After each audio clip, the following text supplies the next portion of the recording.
G'day, Tragic here, and welcome to the next turn of Mage Night. Now, just before we start, if you hear that kind of weird noise, like ooh or whatever, it's because the air conditioner's on. It's like 1 billion degrees in Australia at the moment. We're averaging like 39 to 42 degree days, so that's in Celsius. I don't know what that is in Fahrenheit, but hot. I just can't not have the air conditioner on, so sorry about that. We'll just have to put up with that. Now, there is a kind of a mistake that we did last turn, and it's a good example of how fiddly the rules are in Mage Knight. Now, Mage Knight's one of those games where, I'll save that for my final thoughts, but there's actually 3 completely separate set of rules for how to handle wounding. There's how to wound the player, how player versus player wounds happening, and then there's also how wounds affect creatures. 3 completely separate rules for the same thing, which is pretty crazy if you ask me. But anyway, the way the rules work for the creatures is that they can actually absorb damage. And what I mean by that is, so if you're a player and you get 2 wounds, because you're holding 2 wounds in your hand, you automatically take a wound no matter what your armor value is, even if your armor value is like 500. And then what you do, you minus the wounds by your armor value. So if I had 3 armor, boom, I got no wounds in my hand, that means total I'd get 1 wound. But let's have a look at the golem. Now the golem, he has 3 armor, but he's resistant to physical attacks. And if you remember, the monster had a 2 physical attack, right? Now what this means is, basically there's a completely separate way for not only how wounds work, but how resistances work. So with the resistances, you don't halve the incoming damage. It's not the same way as the way players work. What you do, you minus before the damage occurs the armor value, okay? So what normally happens is you get 2 wounds. I've already said this, you get 2 wounds, you get 1 in your hand, you minus 2, and you end up with no wounds, so you end up with 1 wound total. But because this card has resistance, you actually minus the armor value before you do anything. So you start with 2 wounds, you minus 3, you end up with no wounds. That means the entire damage has been absorbed and no damage gets assigned at all. So basically it's a completely separate way of handling wounding and resistances for units. And if we get to see some player versus player combat, there's a whole separate set of rules for how the wounds work with that as well, which is different again to both those ways. But what this means is, the reason I didn't defend with the golem is because if I was doing it the other way, he would have taken a wound and I didn't want him wounded. But because he didn't take a wound at all, he could absorb the damage. We're just going to chuck away 1 of the wound tokens. Also, there was another little screw up. My stupid dyslexia. Mana Search has a big gigantic 3 on it, so I re-rolled 3 dice, but you actually only rolled 2 dice, not 3. So source should be a little bit different, who cares, we'll just continue. Now it's the sorceress's go, and she's just going to stand up and become no longer delayed because of her cheaty turn, and we go straight to Goldix's turn. Okay, so Goldix is down here near the city, and he's in a terrible time. Not only is he the lowest fame, he hasn't leveled up, he's stuck in the middle of nowhere, he's surrounded by dragons, and, you know, to get all the way to this city, he's got to find, you know, like 19 or 20 movement points, because he's got to go right around the mountain range. So yeah, he's in a real bad state. First thing we're going to do, though, is he's going to activate the Long Night. Because our D deck is empty, we don't have any cards left, we can shuffle our discard pile and pick 3 random cards and place that into our drawer. So we'll just, I'll just give this a bit of a shuffle. Now this might make a huge difference if we get the right cards. What we want is influence cards to turn up, so we'll see how that goes. Okay, let's cut that. 1, 2, 3. Okay, let's do it. Now I think the only choice we have here is, because we've got such a terrible situation, is to actually come straight through here. As in, we're going to fight this dragon, we're going to kill this mage tower, we're going to explore here, and we're going to attack this city from behind. So that is the plan, my friends. We have 2 whites and a green to work with. Not a lot, to be honest. So how are we going to kill this horrendous monster? Considering he is 7 defense, fire resistant and physical resistant, and he does 9 damage, so pretty horrendous. And this is going to be quite a hardcore turn for him. I don't think we've got any choice though. We do have some great spells. We've got Magic Talent, we've got Crystal Mastery, we've got Promise, we've got Crystal Joy, and we've got Will Focus. So an excellent series of cards to use. So the first thing we're going to cast is Crystal Mastery, right? And we're going to power it with a blue crystal. Yonk. Now what this means is that any crystals we use this turn are returned to the inventory. So we can just use all the crystals in our inventory and none of them will get actually consumed. It's going to make a huge deal for us. And then we're going to play Magic Talent, which is our ace in the hole. Okay? Now this one says, discard a card from your hand. You may play 1 spell card in the spell offer this turn as if it was in your hand. That card remains in the spell offer. And we're going to discard to fuel that Promise. Okay? And then we're going to challenge this dragon, okay? Now technically we haven't played Magic Talent yet, but we're going to challenge this dragon. Now you can challenge across a wall. All it means is that the guy's going to be fortified, and that's not going to worry us. And we're not going to defend at all, because we can't. So we have to take 9 damage, or take 9, a 9 fireball in the face. So that's 1, 2, 3, 4, 5, 6, 7, 8, 9 damage in the face. So 1, 2, 3, 4, 5, 6, 7, 8, 9. Look at all that. So we're holding wounds. That means we take a wound. Then we -2 for our armor. Take a wound. -2. Take a wound. -2. Take a wound. -2. Take a wound, and we're out. So we end up with 1, 2, 3, 4, 5 wounds. Now remember, you can actually do it a lot easier if you just divide by 2 and round up. But like I said, I prefer doing it this way. 1, 2, 3, 4, 5. 5 wounds, my God! So all those wounds go into our hand. It's pretty drastic. And now we're going to cast Whirlwind. And it says, play this only in the attack phase, which is now, that's after the defense, and after the wounding and everything. Destroy target enemy. So we take a white mana crystal, we take a black die from the source, and we temporarily nick off with this spell. So we play Whirlwind, we power it with a black mana, and we power it with a white crystal, and that destroys the target enemy outright. And that's it. Boom! Big windy fireball, the dragon crashes out of the sky and is killed. Look at that. Because it's Whirlwind, the resistances and the armor mean nothing. He's just dead straight up. And we get 8 fame for this sucker. Wow. So that's our first dragon killed, 8 fame. And possibly even more crucial than that, we get 2 reputation points for killing a dragon. And then it's the 8 fame, so that is 1, 2, 3, 4, 5, 6, 7, 8. But because we crossed the line, and this is the Blitz rules, we get +1 fame, so that takes us to here. Boom, and we cross the line again, so we get another +1 fame, and bam!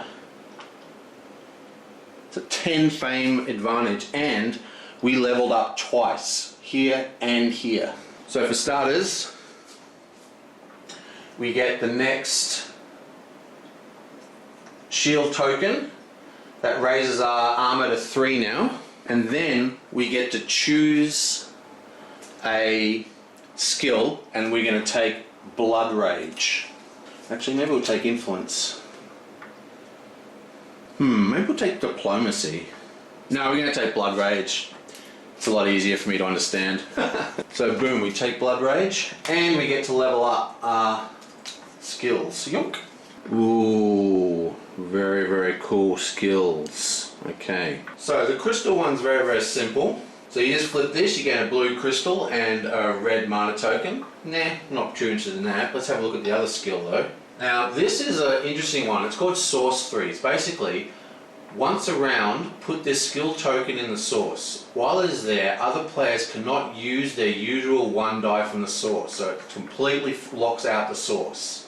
On your next turn, you gain 1 crystal of any basic colour represented in the source, and you then take this back and flip it over, and that's it for the round. So that's a pretty powerful effect. The other option is, as we took so many wounds, maybe I should take this. This allows me to discard a wound and then draw another card. That could be a real game changer for him, because he just took a massive amount of wounds. But if you do that, you're forced to take the skill at the bottom, and I think we are actually going to do that. So I'm going to put this back. I'm going to put both of these skills into the pool, and I'm going to take this skill, and I'm going to have to take Diplomacy, which is a good one anyway. I came very close to taking Diplomacy regardless. Bam. Now while I'm here, I'm also going to activate my Herbalist. Activate the Herbalist, and I pay with a green mana crystal. And that heals 2. So from my big massive hand of horribleness, I take 2 and they're healed. That leaves me with 1, 2, 3, 4, 5 in my hand. Then I'm going to play Crystallize, Crystal Joy. I'm going to take the blue token and I'm going to power it, gain a crystal of any basic colour. And note what it also says at the bottom. Discard another card, including a wound, to take this card back into your hand. So they're also discarding a wound. And we get to take a red crystal. And now it's cleanup. So the first thing we're going to do is take all the crystals that we spent, including the crystal on the Herbalist, and they all go back into our inventory. None of them get spent because of Crystal Mastery, which is awesome. Let's re-roll that black mana. And it's a blue. The spell goes back into the offer, and all this stuff is destroyed. Bam, bam, and this is actually discarded into our discard pile. And those 4 go into the discard pile, and this one goes back into our hand. Bonk. So this is our hand currently, okay? Remember, we took 5 runes, and then we healed 2 and then discarded 1. So we're left with 2 in our hand, we're holding 2, and we draw to 5 cards. That's all very well and good, except the white mana is actually cursed, which means you have to take a third wound into our hand. 1, 2, 3, 4, 1, 2, 3, 4, 5. Bam. That's our entire hand. Donk. So we don't get to draw any cards. So we know we've got 3 cards here that we reshuffled, plus we have the Promise that we put there. Even so, that was a pretty spectacular turn if I reckon. Basically, Goldix rocked up to town at the refugee camp and hanging out in the refugee camp, and these guys are all harrowed, you know what I mean? They're in the middle of a desert, they're in this valley, they're surrounded by dragons. And then he has a massive big fight with a fire dragon. The fire dragon comes down, he strafes the village, he sizzles everyone with his fire breath. Goldix takes a whole mass of wounds, and then he just fires a wind spell at him. The dragon crashes out of the sky, smashes onto the ground, dies, and that impresses the hell out of all the people living there. You know, his reputation goes through the roof, his honor goes through the roof, and the most important thing is he's still inside the village. So he's going to end his turn. Well, he's not going to end his turn. He's going to keep casting Crystal Mastery, but he's not going to do anything else. He's going to stand here, so he's going to be on top of that, village for the next turn, for the next round, after all the gold monsters have been dealt out. Because city tiles are out, we're going to have the super powerful units are going to come out, and he's got all this reputation bonus, which he's going to use to buy something awesome from the impressed refugees. Remember, he's now +2 from here, and he's also +4 because he's got a crystal of every single base color. Blue, red, green, and white, which means he is actually +6 reputation for any reputation things. So, I mean, it's just a huge deal. And because he's going to be sitting here, he's going to still be casting stuff. So, yeah, I mean, that's just such an awesome move. I just love the story of that, coming into the refugee camp and killing the dragon in front of everybody. And now he's going to be able to go through this wall, through this mage tower, explore into this space, and hopefully there's going to be tiles left. Place a tile here, which is going to allow him to come around the side and attack the city from behind. And he's right back in the game now. Also, unfortunately, we can't use this skill until next turn, so we can't actually discard yet, which is a bit of a bummer. Now it's Tuvok's turn, and he has a pretty unspectacular hand. He's only got 3 cards left. Now, if he didn't have Spellforge in his hand, he'd probably call the end of round.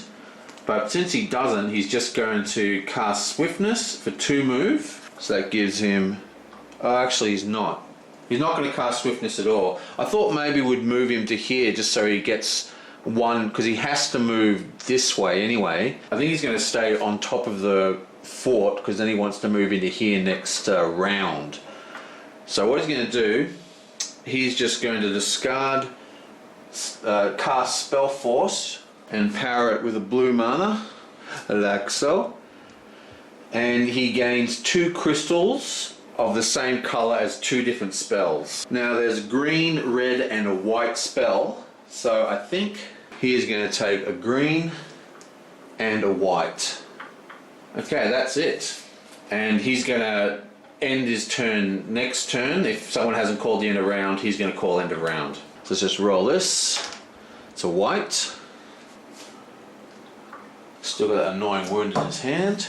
Okay, so now it's Noise's go, and he hasn't got a very exciting turn either. He's not doing very well. I think he wants to either go here and explore, or go back here and fight this monster. The problem is, he has exactly 0 movement cards. Now he could discard, this is stuck in his hand, he could discard, 2 sideways to get 2 movement, but it's a nice attack and it's a good influence. It doesn't really need that, but it's a good block, so he doesn't really want to do that. So I think what he's going to do is he's just going to cast Crystallize, and he's going to power that and try and see what he's going to draw next turn. But yeah, that's basically going to be his whole turn. So he's going to do Crystallize. Now there's only white mana and green mana in the pool. Now if he uses a white mana, he takes a wound. He definitely doesn't want to do that. So he's going to take the green die. Whoop. That mana poison spell is awesome. And that gives him a green crystal. And he's stocked up with green crystals. Bam. And the problem with his situation is he's going to have all this influence to buy stuff, but he's got nowhere to really go. I guess he's going to have to take over this keep. So let's hope that's not a horrible monster. Anyways, let's re-roll this. It's a black. And it's a black. This is discarded. And we draw another card. Yoink! It's a move. Excellent. Oh, helps if I discard Spellforge from the last turn. That goes over here in Tuvok's pile. Yeah, so I think that's going to be his turn. He's going to move into here next turn, or try to. And then this will be revealed if it's daylight by then, and hopefully we'll be able to kill that, take over that spot, and then in the new turn he'll be able to buy all sorts of cool stuff. So that's his plan. Now he does finish on a red crystal mine, but he's actually got 3 red crystals, so it's completely useless to him. He did have a card that was red, but it doesn't do anything for him, so it's just a rage. So he couldn't even use a crystal, gain a new crystal back, so whatever. Okay, and that's the end of this turn. That was a very fun turn. Looks like I forgot to refresh this offer again. I always forget to do that. Yoink. Magic Talent again comes out. This is weird. I thought there was only one of every single card type. Why do I have two Magic Talents? 26, 28, 26, 28. One of them's from the expansion. I think one of them is supposed to replace the other. Hang on. Yeah, I think that's the deal. The one from the core set is replaced by this one. So this one we're going to keep. This is the one that Goldix used during her turn. So I'm just going to redraw another one. And I'm going to stick this, which is the core set, into this little bag, which is replace, do not use. There's a couple of tokens and some other cards in here. What cards are in here? So, a couple of these things, planning, a few spells. Pretty sure that's the way it goes.